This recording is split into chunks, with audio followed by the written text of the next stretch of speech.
Sports are one of America's favorite pastimes. Think of the most popular athletes: golf pro Tiger Woods, football royalty Peyton Manning, and basketball king LeBron James. But when you think of athletes, do you think of deaf? Maybe you should, because deaf athletes are rapidly becoming more integrated into mainstream sports teams.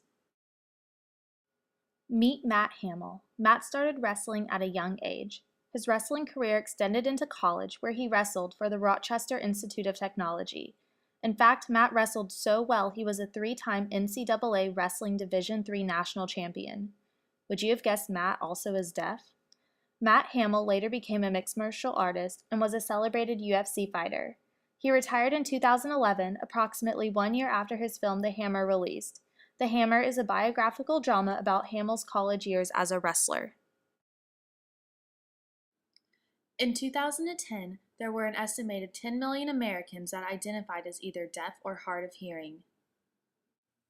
These Americans face a perpetuation of stereotypes. These stereotypes include the needy, the abnormal, the constant facing of adversity, and the deaf identity as unimportant. In 2012, Penn State Harrisburg freshman basketball player Doug Persing was one of the few deaf student athletes participating in collegiate sports.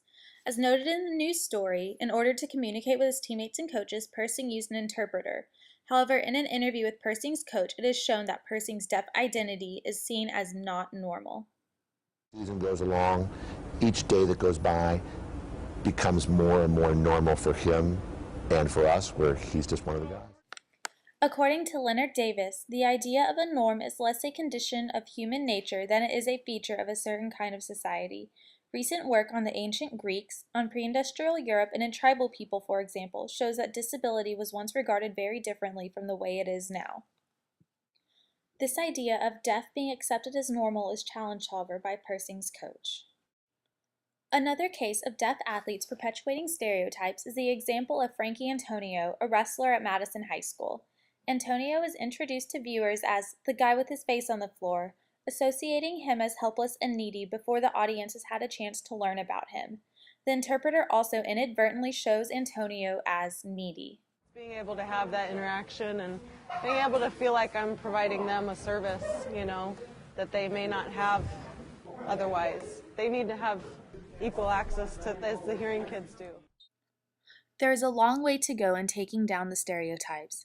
Integrating deaf athletes into sports can be the first step into an understanding of deaf culture and identity.